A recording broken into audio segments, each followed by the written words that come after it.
The Dead Pair podcast is energized by KL Ammo, Gamebore US. Paul? Welcome to the Dead Pair podcast, coming in hot with everything you want to hear about sporting clays. Guy Fiocchi. How are you, gentlemen? Thanks for having me. Anthony Matarese Jr., how you doing tonight? I'm doing pretty well. Welcome back, David Radulovic. That's a net positive of 30 minutes. Brad Kidd. Corey Cruz, thank you for joining us this evening. Now I feel awkward. With your hosts, Jason One Rambo more Red Bull for you. and Sean Alley. Woo, yeah! Christmas. Let's do it! Often imitated but never duplicated. It's the Dead Pair podcast. And now, it's showtime. Welcome, everyone. What do you think of that, Mr. Large and in Charge? That is rocking. Isn't that awesome? Toby did a great job on that. Yes, thank you very much. Toby Tomplay. What an excellent... This guy is awesome at voiceovers, singing, you name it. I mean, this guy is really, really cool. And here's the cool thing. He found our podcast, then got into shooting sporting clays, and now he's hooked. And he wanted to help us out. Where have we heard that story before? A couple places, but One or two. how cool. Times. I mean, this guy's like recording artist. I mean, this guy's good. Yeah. And you know. And thankfully, he took a shine to us and Yeah. helped us out with that intro. It's just awesome. So, Toby, He did again. and he did it on his own. It's not like we told him what to put in there. He did it on his own. No, so Toby, hats off to you, man. Yes. That was great, dude. That was freaking bad. Bad A. We'll go bad A. Got to keep it PG-13, man. Got to keep it PG-13. You just didn't want my wife to edit something else you did. Well, speaking of people getting into sporting clays, I had the privilege of taking a guy that's in my business group. He's his name's Andrew, and he owns a small company doing garage doors. And I kind of talked him into going sporting clays one time, and the next thing you know, I just took him out to his first tournament on Sunday. And You said he bought a membership at a local club. yeah, he's all in. And He's already bought a pallet of ammo. He's bought a brand new A400. He's bought man. he's fully into it, and he's trying to get his wife into it as well. Took him to Dan Bailey's place for a tournament over there at Eagle's Nest, and he didn't think he shot as well, as he wanted to. Hey, no surprise there for most of us. But at the end of the day, he still had a big smile on his face, and he can't wait to get to the next tournament. He actually signed up for the one that's coming up at Airport Ridge, their first tournament. So he's hook, line, and sinker, man. Both feet in the deep end. Yeah, well, welcome to the dark side, Anthony. Right? Andrew. Speaking of Anthony, we're going to have him on here a little bit to discuss his new book, Straight Shooting, A World Champion's Guide to Shotgunning. Folks, if you have not read this book yet, this thing is like the Bible for sporting clays. It's just the complete compendium of everything you would ever want to know about sporting clays. For sure. But we got a lot of questions we want to ask Anthony about that. Sean, real quick, before we do that, we have attorney talk to get to. Yep. Attorney Talk brought to you by Score Chaser. What's up, Sean? So we've just got two here to mention. Florida State's now up for next April, being held at Bradford. And also the Western Regional is up, being held at Longmeadow. Those are two. That's in Colorado. Yes, and those are up now, so you can go ahead and get registered and get on the bandwagon. Absolutely. That's cool. And thank you to Casey Chase for sending that over.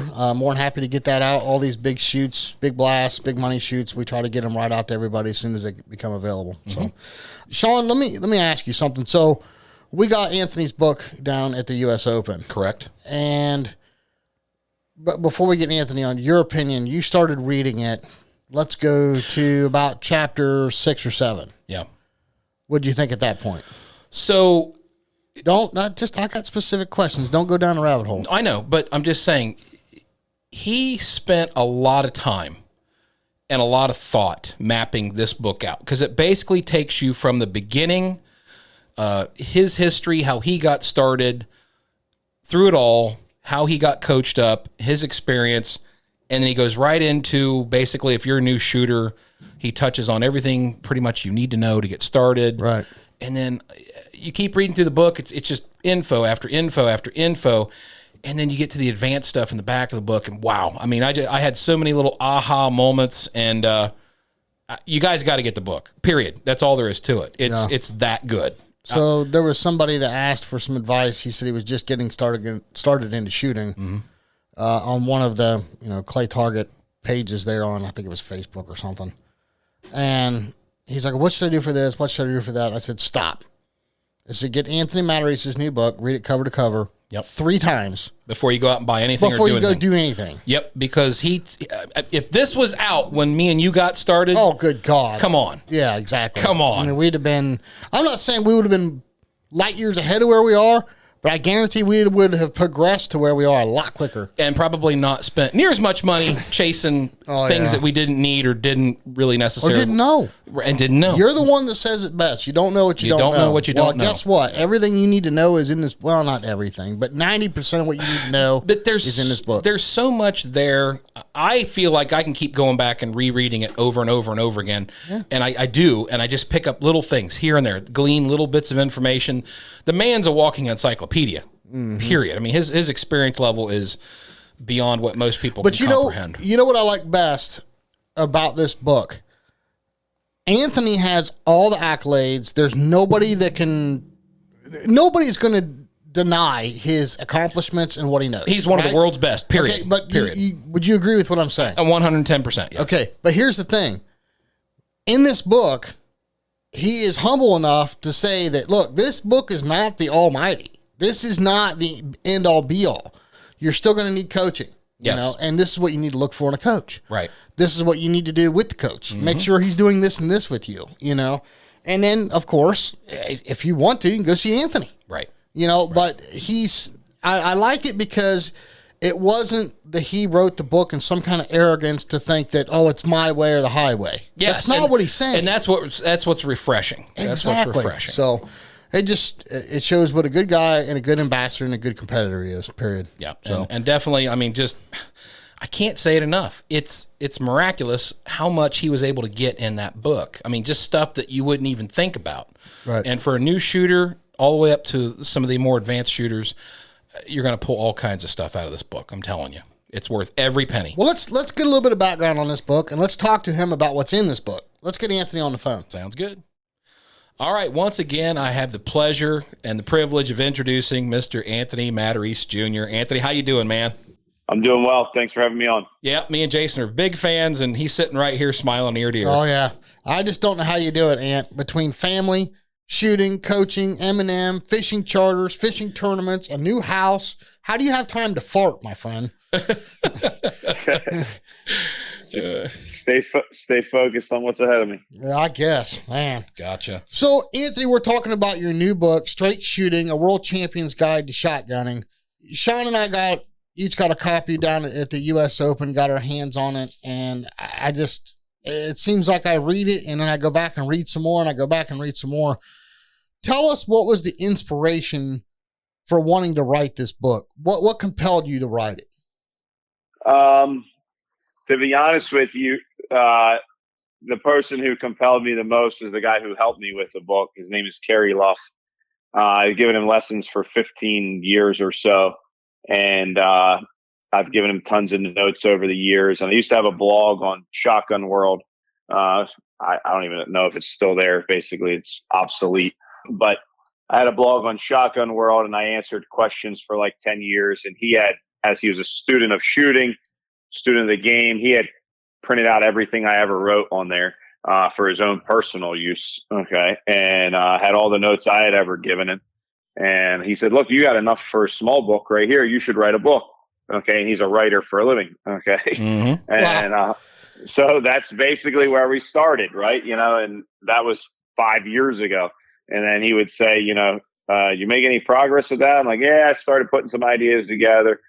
And then we basically, kind of started like that. He was the inspiration, right? If it wasn't for him, I wouldn't have done it, And, he basically said, all right, well, look, you have all the information. So if you need help putting it together, I'll do it with you, I'll help you put it together. And he helped me put it together. So he worked for the Chicago Tribune for 30 years. He's obviously, more qualified than I am to put a book together.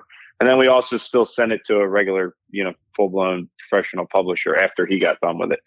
So he was the inspiration. And then the other inspiration was just, I want to document kind of my lifetime of shooting. The book's going to be there long after I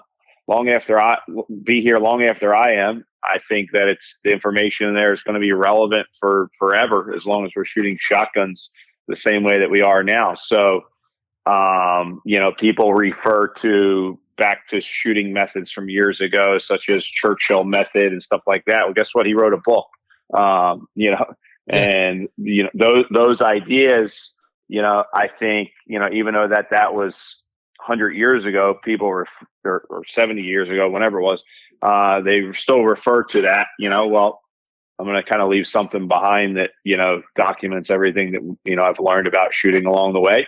And I think there's a lot of people that know a lot of stuff about shooting, but you have to be able to convey the message, whether it's teaching someone or in a book. So that was my goal, and to be honest with you, I think that, I'm not a salesman. Anybody that knows me knows that. And I think that anyone can learn from the book, whether you're a first time shooter or you're my competitor. Okay. If my competitor wrote that book and it was as good as it is, I would definitely be reading it. If you're a competitor, if you're a competitor of mine and you're not reading the book, you're making a big mistake. Okay. Yeah. Well, Jason and I have read it cover to cover, and we're both just totally impressed. And we both came to the realization that, you basically have compiled like a compendium, almost like a sporting clays Bible or something of that nature, that anybody, even a very new or beginning shooter, all the way up to an advanced shooter can learn and grow from. I mean, it had to be a monstrous undertaking just to get all this information together. I mean, how long did you have in getting everything ready and compiling all this information before you could actually turn it into a book form? I did a chapter at a time, and then I would send it to Kerry, and he would help me basically tell the story better. Okay. Mm-hmm. And we did a chapter at a time for a year and a half, basically. And sometimes I would work on it, an hour every day. And sometimes I would work on it 4 hours in one day. And sometimes I wouldn't work on it for 2 weeks, So I think that's part of the reason why it came out well is a couple of things happened. We did it over a year and a half. So we weren't in a hurry. Okay. And we came up with the idea 5 years ago. So basically we had 3 years of deliberating and 2 years till the book came, to print. Mm-hmm. And we would do a chapter at a time. And to be honest with you, it helped big time because when I would be out on the range giving lessons, if I said something that was really important or super unique or very specific, I would go, I need to make sure I put that in the book. And as soon as I got in my truck when I was done work, because when I give lessons, I don't ever have my phone on me because I don't think you should if people are paying you money. And I would get in my truck and I'd get in my truck and turn my voice record on and, just say what was important from that day. And I'd record it, what was important to that day. And then we would add that little tidbit back into a chapter if it was a chapter that we had already done, So then I would also think of some, if I was giving a lesson and I had someone, I told them a story about my shooting career that reinforced a lesson that I was teaching them, I would then add that to, as some of those blue boxes that you see in there, it was a story that, this was an important story I should add. Right. So that's kind of how we got there. We took our time, we did a chapter at a time. I sent it to him. We go back and forth and I recorded stuff on my phone for over a year and a half, of giving lessons. And sometimes I'll, be on the range giving lessons, 10 days straight, 8 hours, 10 hours a day, so you get a lot of examples of things that people need help with. And that's what helped me write the book I couldn't have wrote the book if I was just a professional shooter. Okay. Mm-hmm. I could only write the book to teach people and help people by being a professional shooter and spending literally my lifetime out on the range teaching shooting. So that's how I got all the information. That's how we put it together. And that was the process. It was just a long process, but it was fun. So at any point in time through this process, did you have any reservations about writing the book? No, I mean, the only I never have reservations about anything that I think is, worth doing. It's just a matter of time, right? Yeah, so, right. Yeah, right. I'm never afraid of a challenge. I'm never afraid of, anything. When you say reservations, do you have a reason in mind that I might have one? No, I didn't know. I mean, through the struggles of it, like, this is too much. It's taking too much time for my family or anything like that. I just didn't know if there was any reservations when you were riding it. No, it's something that I felt like I needed to do. To be honest with you, I also strive to be within my industry as a shooting coach and a professional shooter. I strive to not only be the best as a shooter, but I strive to be the best as, run my business and my brand more successful than anyone else. So I have the two most recent videos launched, and I feel I might as well do a book if I want to, keep going in the right direction with branding, et cetera. Well, I think you need to change that a little bit, Anthony. You're not just a professional shooter and a teacher. You're a professional shooter and a professional coach. I mean, right. You know what I mean? So let me ask you this about the book. What about from a business sense? And what I mean is, you coach everybody from the beginning shooter to, way up to the most advanced shooter. If someone reads this book and they take it to heart, did you ever consider that it may slow down some of your lessons? Like maybe you're giving away part of the bank, so to speak? No, I mean, I would tell anybody anything. Look, the game's hard. So the game's hard, and if this book can help them, great. If it slows down my lessons, and I got somebody that doesn't have to come as often because they learn more from the book or can get themselves started, then that's great. I'm not afraid of that at all. To be honest with you, my lesson business is very overwhelming, with the amount of inquiries, et cetera, and getting in my regular students. So I'm not concerned with that at all. And I want to help people, as much as, like I said earlier, if you're a competitor of mine and you're shooting against me, you should read the book. Everything that I do mentally is in there. And, I don't think that any of it is theoretical. It's all exactly what I do. So we know that it works.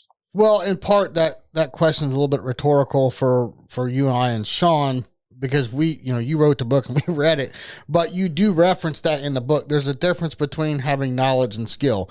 So even if you are giving away the bank, the person has to go out and still implement it, right? He has to build that skill set. Yeah, look, the book, the if there's a downside to the book is, look, the book can't give you feedback, right? Right. Right. I mean, that's the problem with a video or a book, but, for a fairly reasonable price, you can sure as hell learn something. I've had some interesting emails and stuff from folks that have bought the book that, a guy that I believe it's the Michigan State Championship sent me an email. I've never met the guy before. His buddy bought him the book at the U.S. Open, said, "Hey, sign this for my buddy." He won the Michigan State Championship this year. Apparently he's won it like 5-6 times before, but he's been in a slump recently. But he sent me a text message or something. He said, "Here's my, I think his name is Matt." Matt he said, yeah, that's him. Yep, he said, "I've been in a little bit of slump. My buddy got me your book at the U.S. Open. I've been traveling for work. I'm reading it on the plane." He goes, "I really didn't even get a chance to practice that much, but I practiced 1 or 2 times working on some things in your book." He said, "I'm an experienced shooter, but I was just off my game." And he goes, "There's a couple of things in that book I went out and worked on in my game." And he goes, "I wouldn't have bet on it a couple months prior." He goes, "But I won the state championship." Okay. And he said, "There's no question in my mind that I wouldn't have won a state championship without reading your book." He goes, "I know how to shoot, but I didn't know a couple of things I could have been doing wrong. And I went and checked those and, was deliberate on those in practice. And I got myself back in the game." So that's pretty cool. That's one of the reasons I wrote the book. That's awesome. What's better than that, right? Right. Yeah. Exactly. Well, Anthony, one of the things that I respect about you, there's coaches out there that are very stringent on how they teach and how they coach. They're basically sticking to a mantra, and you basically have to follow it, get in line or get the heck out. And you've said a couple times in roundabout ways that you won't necessarily change somebody as long as it's not going to be a detriment to their shooting. Do you feel that's a tougher way to coach new students versus creating carbon copies or clones of yourself when you're trying to teach? Yeah, if you have a, I mean, I think there's two answers to your question. If you have a new student, meaning that they haven't shot that much and their muscle memory or what their brain knows to do is still general and vague and nothing's ingrained, then I'll try to get them to do as much as practical that I think is what they should do. Right. Mm-hmm. So, if a guy shows up and he says, hey, I started 2 months ago. And then I said, all right, well, you're shooting a crosser. I think you should get the gun a little bit unmounted. If he says, no, I don't want to do that, I'm going to put a little pressure on him to get him to try that on some shots. Right. Mm-hmm. And explain to him why, et cetera. Now, if the guy shows up and he's got 5 years experience and he always leaves the gun in his shoulder and he's shooting well, okay, then why would I'm not going to change that. Right. Okay. So it just depends. I always say I'll change as little as possible, but as much as necessary. Yes, that's it. I can tell you if it's going to work or not. Okay, so by looking at how your gun and the bird move together, it's all about synchronization with the clay. And if you have a method that allows you to be in sync with the clay, and your means of getting the gun and the bird in sync together works, then I'm not gonna beat you up to change that. The more experienced someone is, the more I'll work with what they're doing. The less experienced someone is, the more I think it's important that I'll say, look, this is what you need to do. The reason why is they don't know what they're doing. That's why they're here. Right. Okay. So, it's very easy then for me to say, here's what I need you to do. I need you to do this on a crosser, this on a trap style bird. Here's your system basically of how to be ready for the different types of shots. So learn how to do that. Then they have a good base. They have a good basis. But if the person has a good basis, then I'll work with what their basis is, to the point that we know it'll work. But there are coaches out there that even if you did have 5 years experience, they would basically try to tear you down and rebuild you into their image, right? I mean, there are coaches like that out there. Yeah. I mean, and it doesn't work for everybody. I'm sure it works with some of their students. Probably works with some of their students. It's not going to work with everybody. To be honest with you, I'll be 100. The people in our business if you're a sporting clay range or you're selling guns or you're selling lessons or you're selling ammo, people in this industry make their money off of people that basically are at a point in their life where they can go out and have a little bit of money and free time for themselves. Okay. Mm-hmm. Their kids went to school or, they're past the point of they're far enough in their career. Okay. And if you take a guy who shows up and he's 55 and he's been doing it his way for 12 years, even just a little bit at the range in a couple of tournaments, he's probably not going to adopt that well to your style that you say, you have to do it like this. Right. Right. So, if you get a kid who's 12 and you tell him you do it like this, okay, it's going to work pretty good. Okay. Right. But that's not how you make your money from selling stuff in our industry. It's, because there's only so many 12-year-old kids. Right. So, Anthony, again, going back to the book, the information in this book is incredible. I mean, I call it the Sporting Clays Bible. I could definitely see myself referencing this book constantly. But with that being said, and feeding off a little bit about what you just answered Sean's question with, I'm curious to know, have you had any backlash from other coaches? And what I mean by that is maybe their student that is, they've been training it's this way or the highway, they've read your book and it's not what they teach. So is anybody giving you any sweat over? I mean, I don't know how they could with your accolades, but have you gotten anything like that? No, to be honest with you, it's not at all. Okay. I'm sure, and the only way, look, the book is very comprehensive. It talks about different methods. It talks about when to use this method here. Right. So if someone was rigid in the fact that you only use this method and that's it, okay, then yeah, I could see that they might have a student that reads something and gets, confuses their student because they try it my way and they want to do it another way. But to be honest with you, it's almost the opposite. I actually have a couple of people that, for example, Kevin DeMichael has sold more as books for me than, than some of the stores carrying it. Really? And, Wow. because they have it for sale at the Meadows. He gives lessons there, and he says, hey, look, you should read this book, and it's going to help you have a good basis. We might not do everything exactly like that, but it's going to make you more knowledgeable, and you might be able to answer better questions by the next time you come back to your lesson. Ask That's better awesome. questions the next time you come back to your lesson. Yeah, and he goes, I might explain that, look, we're going to do this a little different, but, the part of the book that isn't, that there's no way is wrong, given who your coach is the fact that we walk you through so many scenarios of forget the targets, just how to compete, how to be prepared, how to think, what to do. So if you disregarded all related to shooting all the different types of clays, which I know for a fact, lots of those things, are, there might be certain targets, et cetera, that have a variation of methods that will work well, but there's also certain targets that there's not many methods of how to do it well. Okay. Right. Or I'm very confident that my method is as good, if not better, than anyone else's. So, but even if you took all of that and said, forget the methods and forget the targets, Anthony's methods, target tactics suck, we're going to throw them away. Okay. Well, you would only take out half the book. Okay. So the other half of the book's still worth it.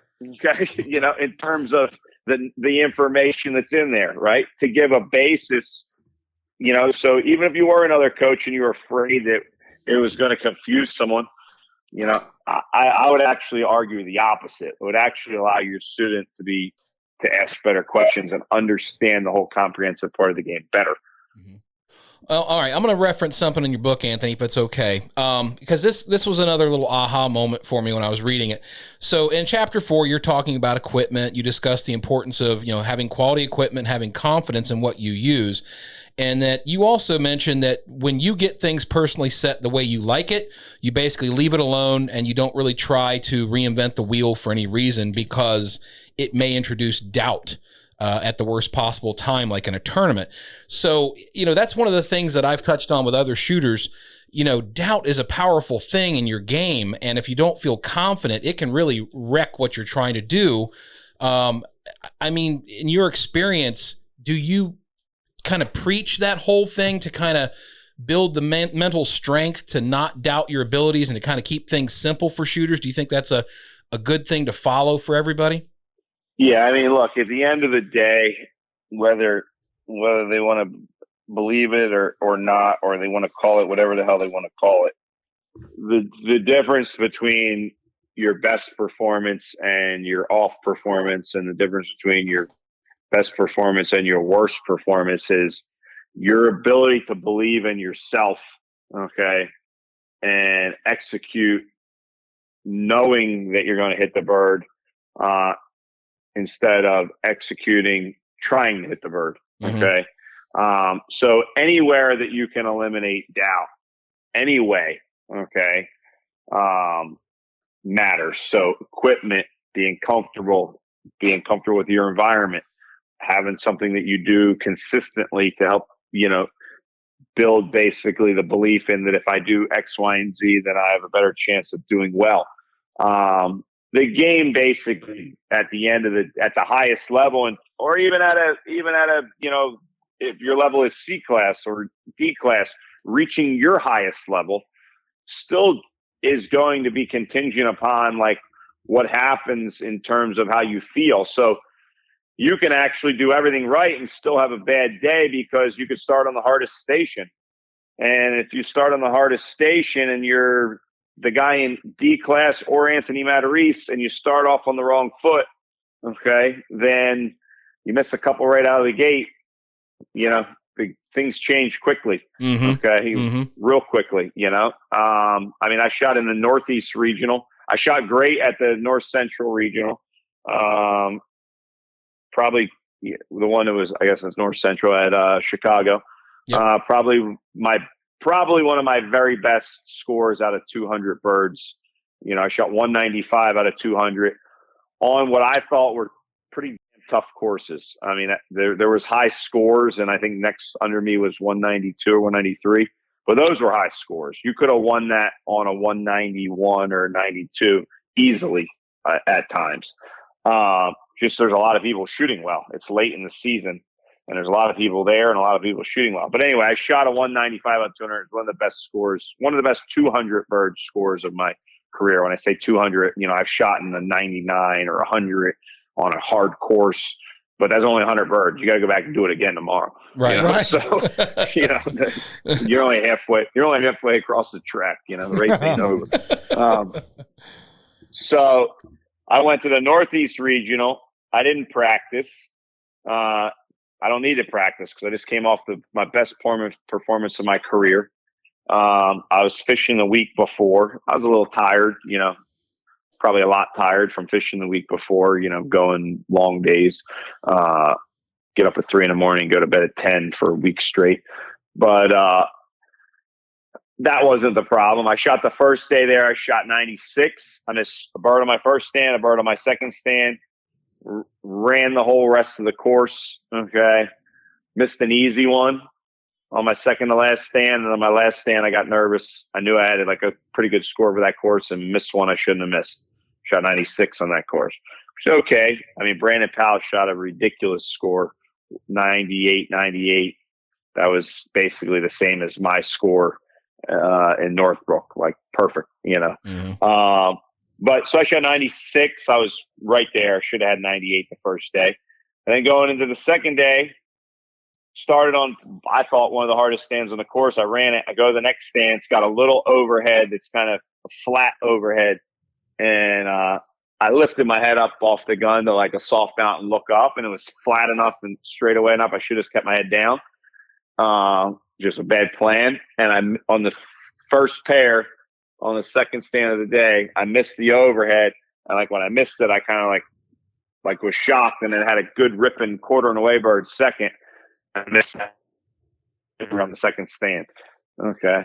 And then when dead pair, missed 3 on the second stand.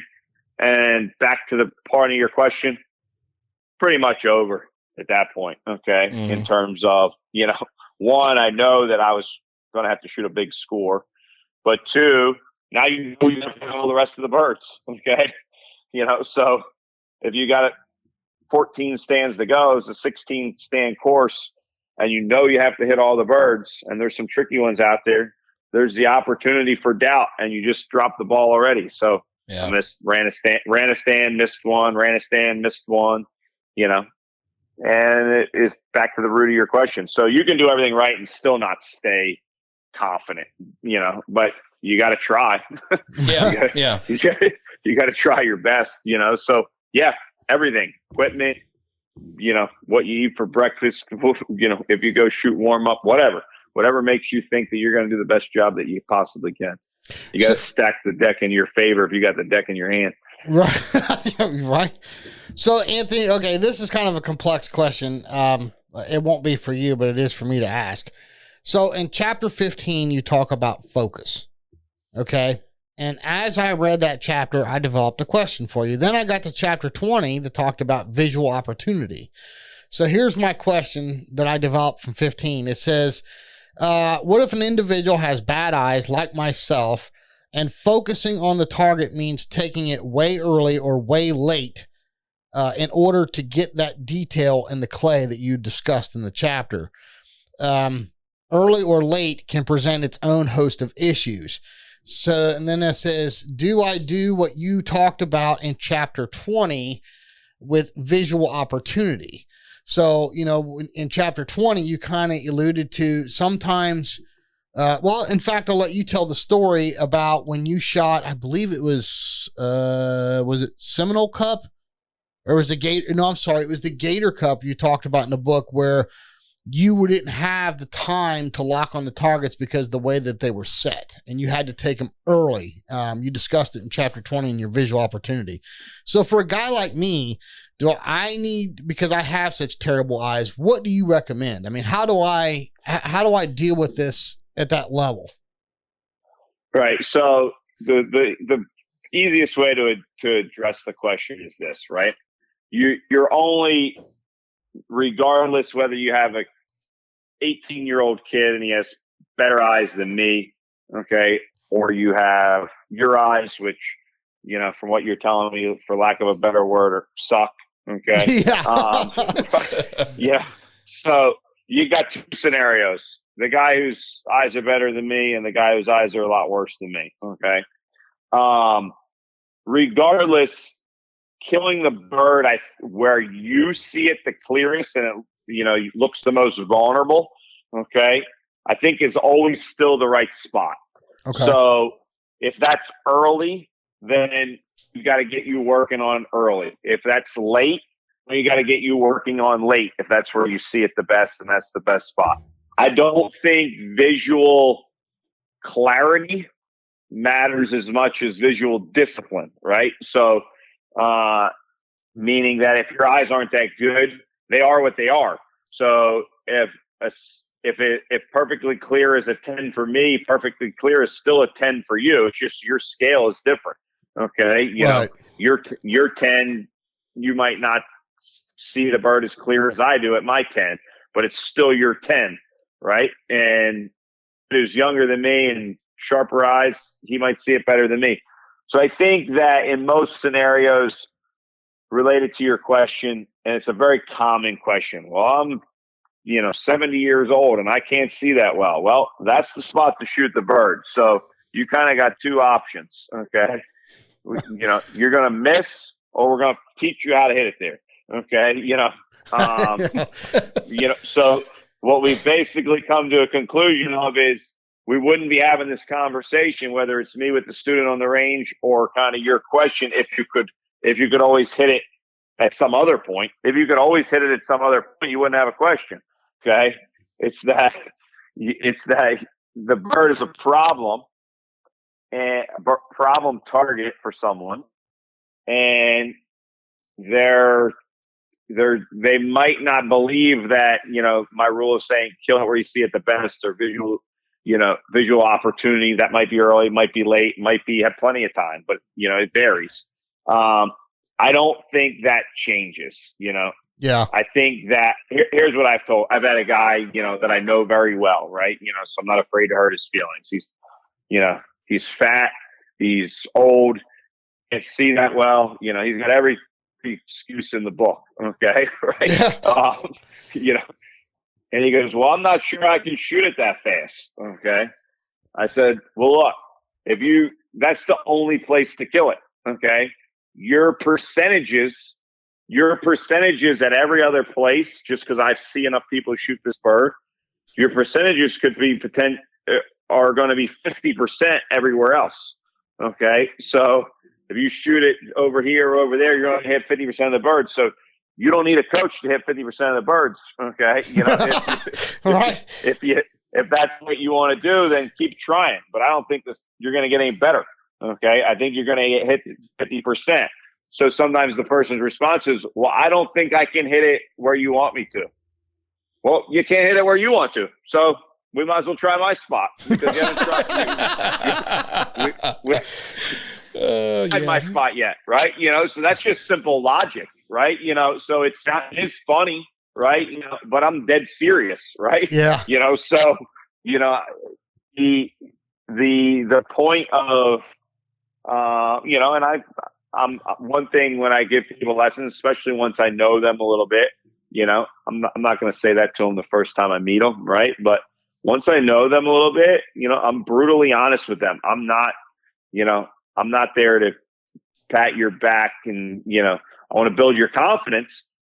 I'm not there to basically tell you how well you're doing if you're not doing well. Okay. Right. So right. I'm there to coach you. Okay. So, if I know the person well enough and, I've got something that I've told them that they need to work on in their game and work on in their game and work on in their game. And, they're still going to a tournament and getting a 70 and a 72 and their aspiration. If you go to a tournament, you get a 70 and a 72 and you're working your way up, or that meets your aspiration, then that's awesome. Right. Because if you used to get a 60 and now you got a 72, that's great. But if you've been shooting 70 or 72 and you want to shoot 85 and we got a hang up in your game, then that's where I'll, kind of get a little bit tougher with someone and say, look, here's how I see it. Okay. you're not doing this part correct, or you haven't adopted that enough in practice. And that's okay.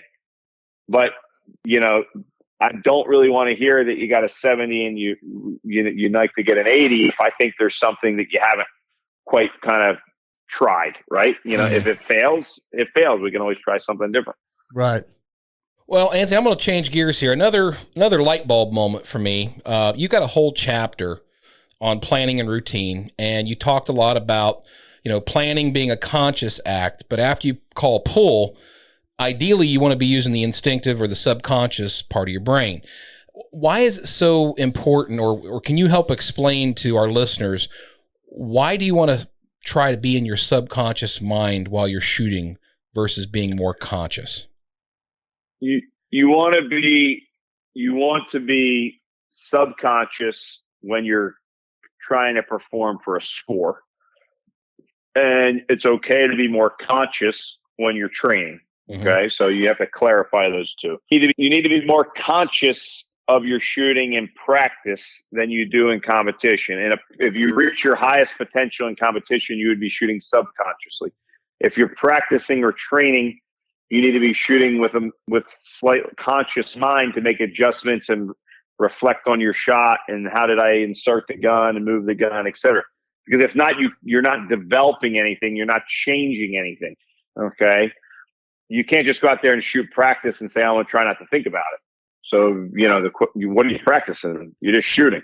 Okay. Right. You're not practicing anything. People are practicing the bird till they hit it, but that's not practicing a method or a technique. The very best shooters, the guys who shoot well, consistently, they have an approach that they're trying to apply on a certain target, and they've consciously practiced that. Okay. And they might still consciously practice that. In a competition, you will reach your highest level of performance by trying to shoot subconsciously. That's where we get into the book about talking about going from a planning phase into routine phase into shooting phase. Okay, you basically have to have a mechanism to get your mind away from how you came up with a plan when you're sitting at the station into shooting. Okay. So why do you reach your highest level? Because your subconscious basically brain performs better. Okay. I'm not going to get into all the crazy bullshit words that people come up to tell you why your brain performs better. Okay.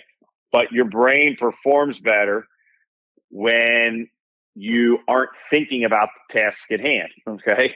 So your reaction times are faster, your eyes work better, etc.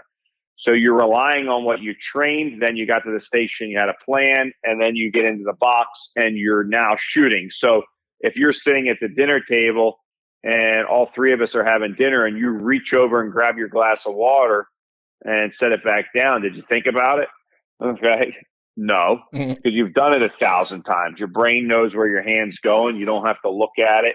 If you pick up your knife and cut your steak, you set it back down on the table. You don't look to see where you set it, okay, to make sure it was on the table. Okay, you put it right where you want it to. You can perform the task that you want subconsciously, assuming you've had enough reps in practice, okay, to build that up. So what that means is the less experienced the shooter, the more conscious they will still be in competition. So if you're a D-class shooter and you've read a book about how to be subconscious and you go out to shoot a competition and you say, I'm going to do everything without thinking about it, you're probably not going to do that well. Okay. Because you don't have the underlying skill set yet. You're still building it. Okay. So, and there's times where as soon as you have a little doubt and you're not sure what's happening, even myself, I still shoot plenty of stations way more conscious than I would in a perfect world, but I'm not operating in a perfect world. So I'm operating in the state that I'm in. Okay. And my mind doesn't always shift over there as far to being subconscious as I would like it to. Sometimes I feel like I could go through a whole round and it never does. Okay. Now I'm more subconscious than the less experienced shooter, but basically think of your subconscious as your ability to do something without thinking about it. So you do things every day without thinking about it. Okay. Just because you've done them so many times. Gotcha. So, Anthony, chapter 17, you talk about choosing an instructor, and one of the comments you made, and I've been dying to ask you this question because you're probably the only guest we could have on the show that can answer this question and not take any crap over it. But you have your description on a coach or instructor of choosing a champion to be a champion, which I think is a perfect description. Have you ever got any heat over that? And I'm sure you know what I'm talking about. We don't need to go down a rabbit hole about it, but have you gotten heat over making those kind of comments before? So what specifically about choosing one, or well, choosing a coach, somebody that's been there and done that and can, if you want to be a champion, you need to basically go to a champion because they've been there and done that and they know, what's going to be involved when they get there. Right. Versus here's my thought on that. Right. So you can clarify if the book is, not as clear as I should be, or your interpretation is not, is not as clear as it could be, one or the other. Right? So we'll just clarify. I think you can coach to the level that you shoot at, within a plus or minus percentage. Okay. So right. What do I mean by that? If you're a 60% shooter, you can coach people to be a 60% shooter. If you're a 70% shooter, you can coach people to be a 70% shooter. Does that mean you can get a guy to 80? Sure. Because you get a guy, you give him your knowledge and all the information that you give him. You're a 70 shooter and the guy's got a little talent. He hits 80. He can probably hit 80 by himself though, with no coaching.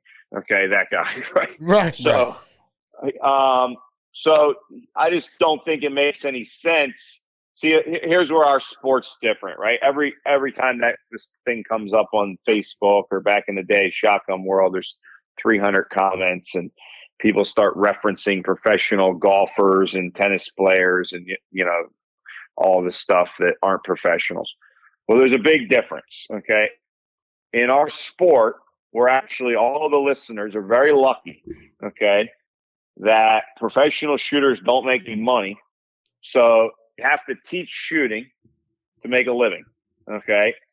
If I can make $1 million a year shooting, I wouldn't be giving you guys shooting lessons. Okay? Right. Right. So the difference is if you took all the golfers on the PGA Tour and they made, $50,000 a year and they all had to go out and give golf lessons. Okay. I guarantee you the best golf coach is going to come out of one of those guys on the PGA Tour. Okay. Right. Because they know how to do it. Okay. It doesn't mean you can't coach someone to a level that you are at or have been at. And Carlisle is half blind now. Okay. He might go out and shoot a 85 on a course that I shoot a 98 on. Okay. When I say he's half blind, he has some eye trouble. Okay.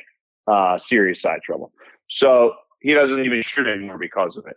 So, but the guy has competed at a world level. So at a level that you compete at currently or historically, that's where I think you coach people to, and I think that's very reasonable. I don't think there's no argument really that proves it differently so far, right, than my statement, right? So who has coached someone or helped them get way to an advanced level, that was I'm not saying the guy gave him a couple lessons and got him started, then he figured it out on his own. Okay. That came from, a guy that was a coach that shot 70%, not anybody that I can think of. Okay. It happens in other sports because the sports are different. Okay. Right. And you also have, like when you get into stuff like baseball, et cetera, there's also,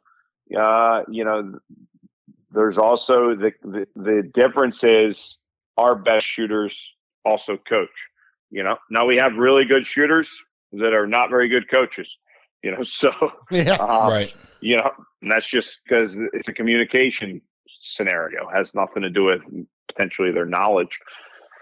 So that's kind of my clarification on that. I'm sure I offended someone, but that's fine. So, I don't think so. I have a guy on my website. I have a guy that works for me, gives shooting lessons. He's been working for me for like almost 10 years now. It says right, he charges $75 an hour. He coaches shooters in bold print that shoot up to 70%. Okay. Why is that on there? Because that's who he's qualified to teach. Okay. If you shoot over 70% currently, okay, then don't call him because he's the cheapest price. Okay. That's basically, what we say. And if he even gets someone who shows up and he goes, man, this guy's pretty good, he instantly gives them a lesson and says, look, you're definitely, I'm going to help you out on some things, get you straightened out on some fundamentals, but next time don't book with me, Right. That's amazing. Yeah, I mean, makes total sense. It's a truth. It's refreshing to hear that as a true statement, because I know our listeners are out there wondering, well, why do I want to go see a world champion like Anthony versus my local guy at my local club? And that makes perfect sense. Anthony, I'm going to ask you one more question in reference to a part of the book here, because I thought this would be very interesting for our listeners to hear. We all want to do the very best we can. We all have aspirations of, winning tournaments and things like that. And in the book, you got a whole chapter on goals and expectations. And I feel you do a great job. There's a little outline in there that basically breaks down the different classes. And it says, if you're in C class, you should be able to break targets inside of, such and such 30 yards or whatever. And at the tournament, you should perform like this. And if you're in A class, you should perform like that. And you basically say, look, it's not a perfect definition for everybody, but it's a good measuring stick. But I'm sure you have students that come to you and their expectations are probably higher than the reality of what they can commit, whether it's time or money or resources or whatever. And again, this is for our listeners that are out there that have aspirations of being world-class shooters. What kind of advice or what kind of discussions do you have to kind of get people back to ground or back to earth in reality and say, look, okay, here's you. You're a guy, you work 60 hours a week. You can only practice on the weekends, if that. So, winning the U.S. Open might not be a realistic goal. So right. Here's that's a very good question. I think we have that in the book because I think it's so important. Okay. And I don't think it's communicated well enough. I do communicate this well in my lessons, especially if I can sense someone's, disappointment in how they did or where they are and what they're doing. Here's what I always tell people. First off, it's a journey, not a race. Okay. So if you don't go into it with that mindset, you got the wrong mindset. Okay. Mm-hmm. So, it's a journey, not a race. And you step on the gas, okay, of your journey at whatever rate is practical. Okay. Mm-hmm. If you do everything that you can, from getting good information, trying to get some coaching if it's available to you, even surrounding yourself with people who shoot well, if you think that could be a good influence on you. And you get out and practice whatever rate that you can. If that's once every 2 weeks, that's once every 2 weeks. That's once a week, it's once a week. If it's 100 shots a week, great. If it's 100 shots a month, great. If it's, 2,000 shots a month, great. You're going to get better faster. But the part that's important is here's what I told someone recently. He's probably 35 years old, been shooting for a couple years, 2 years, made it right up to like A class or double A. He pretty into it, practicing once, twice a week. He went into the regional or something at our club or US Open or something, and he got done. He's like, "Oh, I did terrible. I don't know. I want to quit or take some time off." And he just, he was very depressed about it. Mm-hmm. There's a shooter in my area, which going back a couple of years, he, probably won for about a year or two. He definitely won the most tournaments in my region. Okay. He is Roger. I mentioned him in my book. His name is Roger Becker, and he shoots with one eye. Okay, and there's a lot of good shooters in the Northeast, and he won a lot of tournaments for a couple of years. And I used him as an example. I said to this guy I'm referencing, his name was Gary. I said, Gary,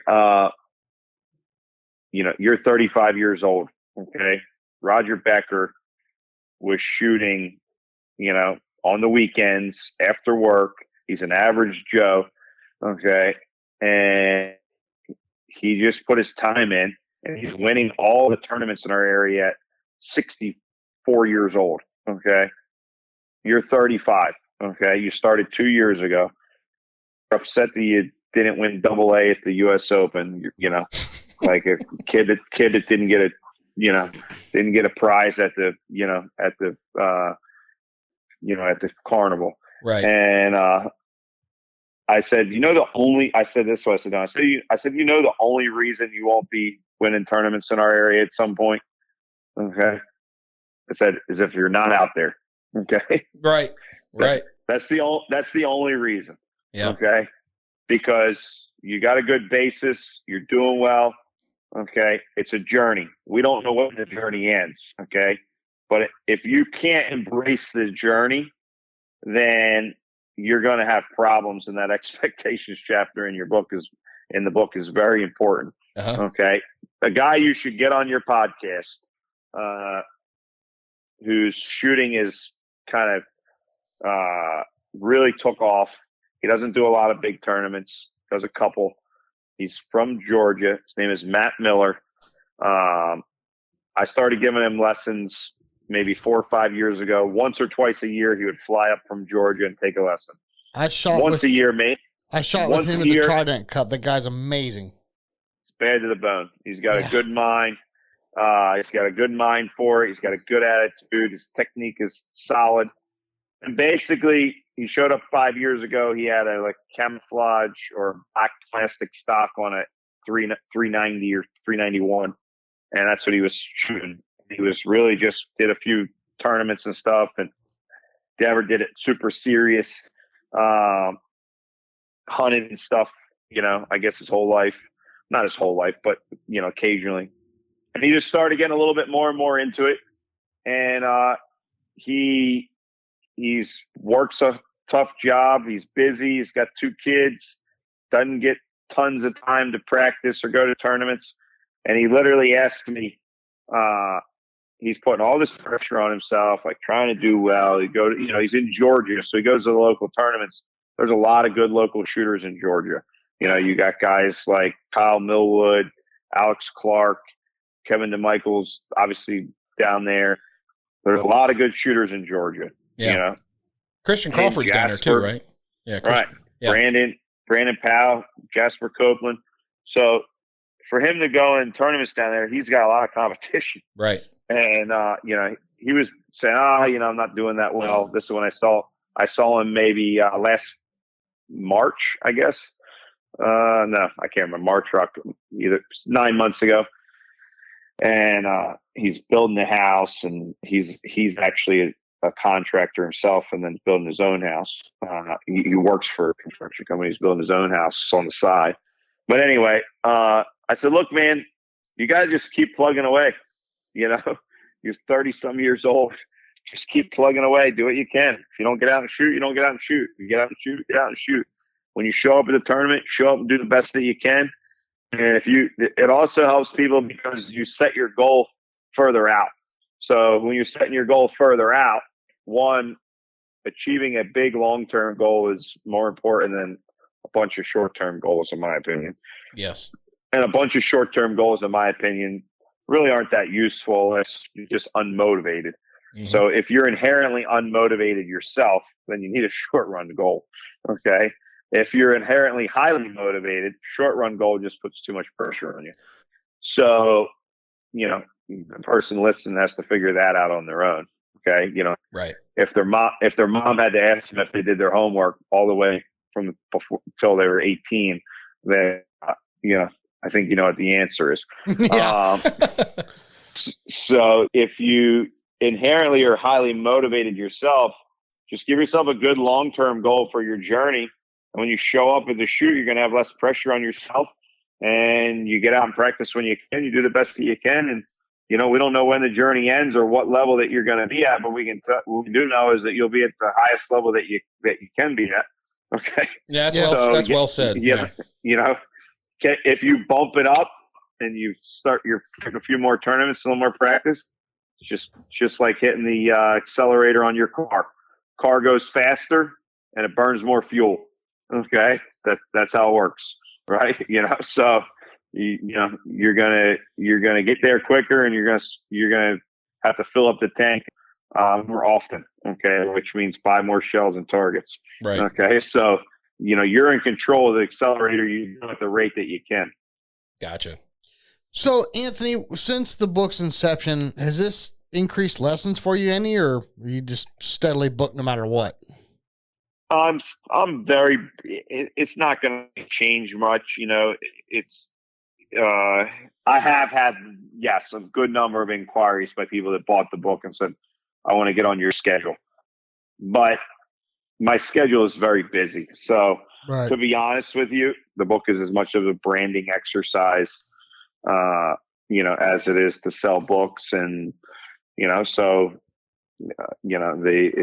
It's been very successful. We have a lot of stores carrying it. When I say stores, pro shops and ranges, there's some all over the country carrying it. Right. And they're reordering, right? So the stores are buying them and they're reordering and buying more. So they're selling, and it's good. Make a little bit of money selling books, promote my brand, and then have a few more inquiries for lessons. I got to figure out where I'm on schedule. No. Perhaps a dumb question. Is there anything that you decided to leave out of the book that you were originally going to put in it? We had a chapter that we actually wrote out. I have it on my computer. You'll get it when you come to the target setting class. We wrote a chapter on target setting that I took out because it was just too specific. The people, if they weren't hands-on out in the field with it, they weren't going to really understand it, right? Mm-hmm. And it was kind of, there's two reasons we left it out. One is that it just didn't really fit with the average person who's getting the book, right? It's kind of great information, but only applies to 5% of your audience. And I said, look, the more stuff you put in the book, the more it costs to print it, et cetera. And the book's already big, right? Right. So, I said, look, the stuff that I teach in the target setting school, I think is very specific to our trade and our industry. And, let's just save that for that when I teach that, because, that's what the people are coming for and paying for. So, give them that supplemental document to take home with them after the class. Right. Gotcha. Well, Anthony, have you ever had any thoughts on doing another book just solely about yourself? Not an instructional book, but maybe, I know you reference your journey a little bit here in the book, but maybe like your own memoirs or something. I don't know how to explain it. Just your own, just about Anthony and Anthony's journey from top to bottom. Yeah, I don't know how many of those you're going to sell, but I'm not going to go through all that work if I can't sell some books. But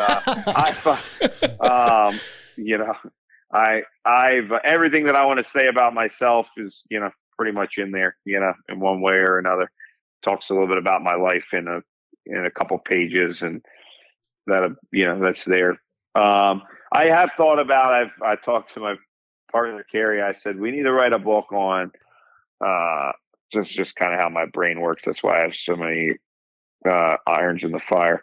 But as soon as we got done, I'm like, we need to write a book on sports performance, okay, and make it general, and just use myself as an example, and then maybe I can find another person who's excellent in another sport to partner with us, and I can basically interview them, a couple of them, and write a book on sports performance, because then there's millions of people that could buy my book. Broader audience, right? Yeah, broader audience. So that's just kind of how my brain works. So that if I'm writing any kind of book, it's going to be one that I can, have a couple million person audience. Yeah. So listen, we've seen your books at a lot of clubs. Yeah, you just referenced it as well. But if anyone that's listening to this wants to know where to get their hands on the book, what's the best place for them to go to get one? There's a bunch of clubs. We got Vero Beach in Florida. We got the Meadows in Georgia, Cherokee Rose, Backwoods Quail Club. We have them out in California at Triple B. maybe a range or two more that I'm drawing a blank on. I have them at my range M&M.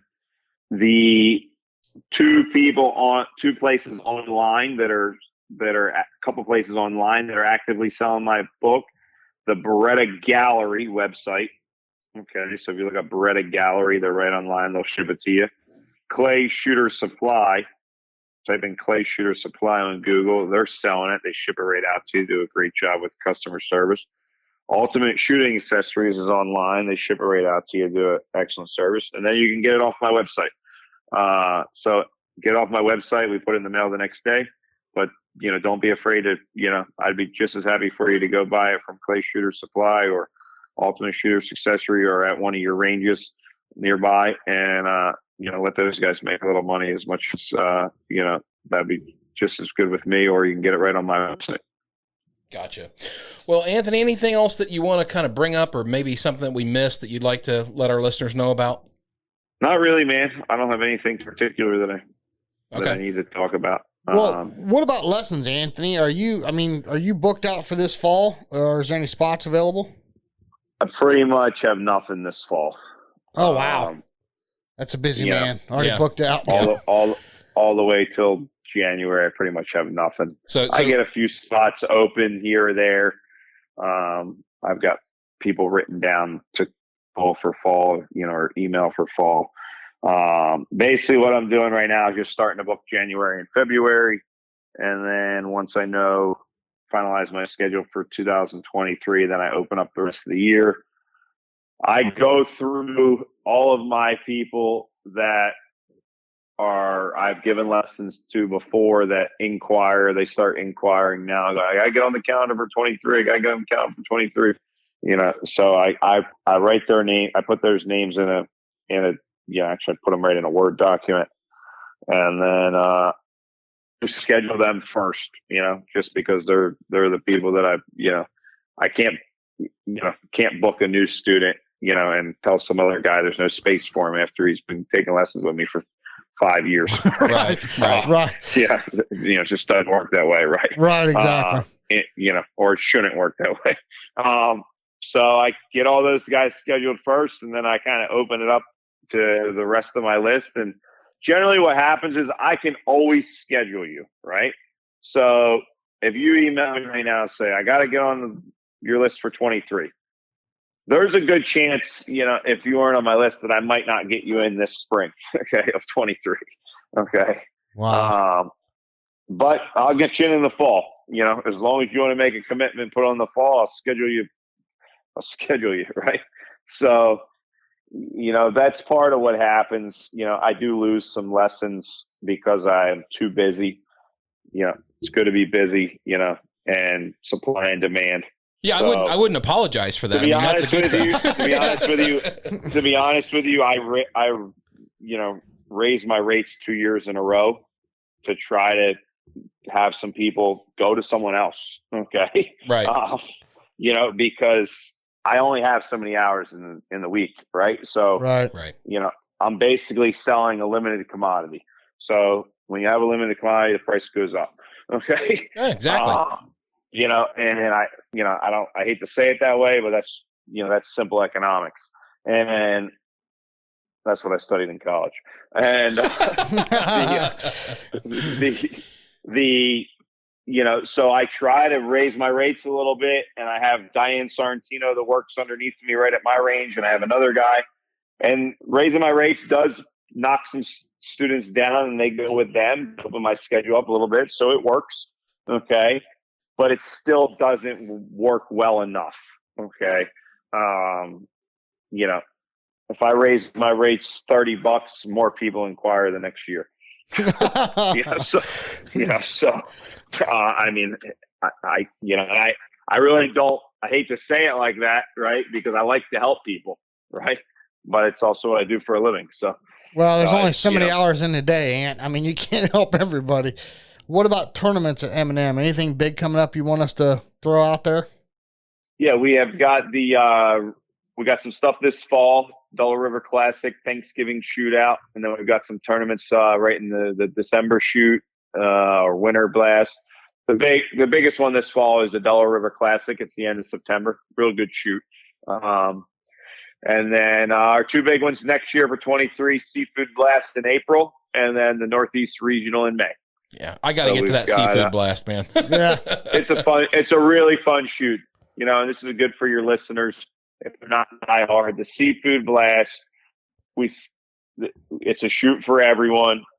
We really encourage all of our local shooters to come out. It's got a sellout attendance pretty much every year. We set the targets where they're good for everyone. If you're, been to some big tournaments and got beat up, you're going to come here and, think the targets are easy. Okay. They're not easy. They're just, on the easier side. Okay. There's something for everybody. It's going to take a 98 or 99 to win it for sure. That's the shoot for your less experienced people. And then there's some very experienced people come to it. And then the Northeast Regional in May, we'll step the birds up a bit for that. And they'll be slightly more challenging. I'm not a fan of crazy hard targets. So there'll be enough to challenge the top guys and enough there to not beat up some of the guys that are working their way up. Gotcha. And is there anything else we're missing, bud? Did we leave anything out that you want to get out there to our listeners about your book? I don't think so, man. I think we got it. Well, Anthony, it's always a pleasure to have you on here, and we really love talking to you every chance we get. You're a super great ambassador for the sport, and again, a big thank you from Jason and I both for putting out such a great book. It's just full of information, and again, for all our listeners out there, do yourself a favor, go pick up a copy and read it cover to cover 3 or 4 times. And we'll put Anthony's link to his website right down in the podcast description. So if anybody's looking for it, they can go right there and get one. Yeah, absolutely. So Anthony, thank you, sir. We appreciate it very much. We'll let you get back to your family. Take care. All right, Thank see you, you, Anthony. All right, bye-bye. Sean Alley, Jason Rambo. silence. The prophet has spoken. He has. He has preached from on high.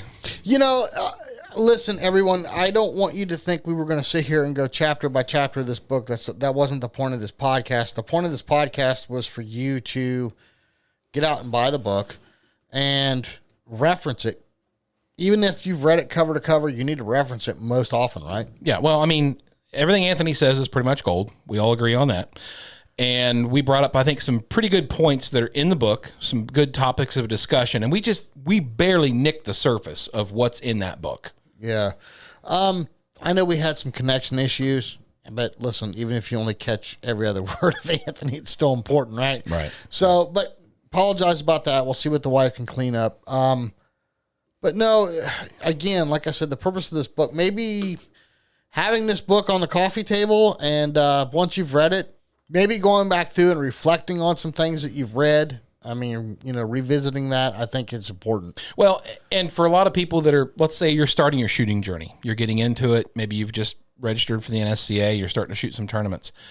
If you don't have the money right now to go out and spend on a coach, this is probably the best thing next to an actual coach. Oh, yeah, absolutely. I mean, there's so much to learn, and even if you're a new shooter, you may not get a lot of the stuff in the back of the book, but there's so much to learn in the front of the book. And if you're an advanced shooter, there are so many little nuggets in that back quarter or third of that book that I'm going to be rereading it 100 times over in the next several years to try to pull every little nugget of knowledge out of this book, because I think there's just that much in it. So as far as value goes, you buy this once and you have it forever. Yeah. You know what I mean? And it's there, and it's going to be valid not only today, but 10 years from now and probably 100 years from now. Yep. Absolutely. Again, this book is available at several clubs nationwide. Mm-hmm.